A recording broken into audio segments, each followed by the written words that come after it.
আসসালামু আলাইকুম। সবাইকে আমার অনেক অনেক ধন্যবাদ জানিয়ে আজকে আপনাদের সামনে আরেকটি ছোট্ট ব্লগ নিয়ে আসলাম আপনাদের সাথে দেখা করতে। আমার ব্লগটা হচ্ছে আমি বাপের বাড়িতে আসছি অনেক দিন পরে। তো কালকে রাত্রে অনেকগুলো আম পড়েছে, দেখেন অনেক সুন্দর সুন্দর আম গাছের থেকে একদম ঝরে পড়ে গেছে। আর এগুলো অনেকগুলো পাকা আছে, অনেকগুলো কাঁচা আছে, এই যে অনেকটি আম ঝরে গেছে। এই যে ওরা জানে না যে আমি আজকে বেড়াইতে আসবো, তো সেজন্য আমার জন্য নেওয়ার জন্য প্রস্তুতি নিয়েছিল। আমি আজকে যেহেতু চলে আসছি তো এখন নিব না, এখানে জাস্ট কিছু মানে ভাবি এগুলা আচার দিয়ে দিবে। আর এখানে আমাকে কিছু এখন কুটিয়ে মানে লবণ মরিচ বানাই দিছে যেগুলো খাওয়ার জন্য।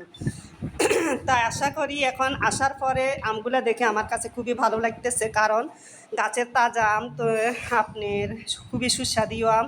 এখন জ্যৈষ্ঠ মাস, বৈশাখ মাস জ্যৈষ্ঠ মাসে তো আম কাঁঠাল থাকে। দেখেন কি সুন্দর আমের কালার। ভাবি আমাকে একদম চিনি দিয়ে এবং কি লবণ দিয়ে হালকা একটু মরিচের গুঁড়া দিয়ে বানাই দিছে। অনেক অনেক টেস্ট আমগুলো, অনেক মজা। আমি একটু খেয়ে দেখি। তবে আমার বাপের বাড়ি তো সেজন্য তো আমি আগেও খেয়েছি, তারপর এখন নতুন নতুন গাছে আম ধরছে। এই যে এখন আমি আমটা একটু খেয়ে নিই। বিসমিল্লাহ। অনেক মজা, অনেক মজা। টক না বেশি।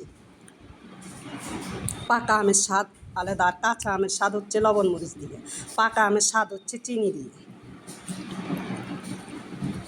যেগুলো একটু টক সেগুলো আপনার একটু চিনি দিলে খুব ভালো লাগে, অনেক মজা লাগে। তা আমি একা একাই খাচ্ছি, আপনাদেরকে কিন্তু কিছুই বলতেছি না। তা আপনারা যে যে এভাবে আমের ভর্তা পছন্দ করেন বা চিনি দিয়ে বা লবণ মরিচ দিয়ে, অবশ্যই কমেন্ট করে জানাবেন কার কোনটা পছন্দ। আমার কিন্তু দুইটাই পছন্দ। আবার আমি কাঁঠালের চেয়ে আম খেতে পারি বেশি, অনেক খাইতে পারি আম।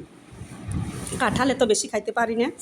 যেমন এটা এখন খাচ্ছি, হয়তো 1 ঘন্টা পরে লবণ মরিচ দিয়ে যেটা বানাবে সেটা খাবো আবার। তো আমার এই ভিডিওটা যদি আপনাদের ভালো লাগে অবশ্যই লাইক কমেন্ট করে দিবেন। সবাই ভালো থাকবেন, সুস্থ থাকবেন। আল্লাহ হাফেজ।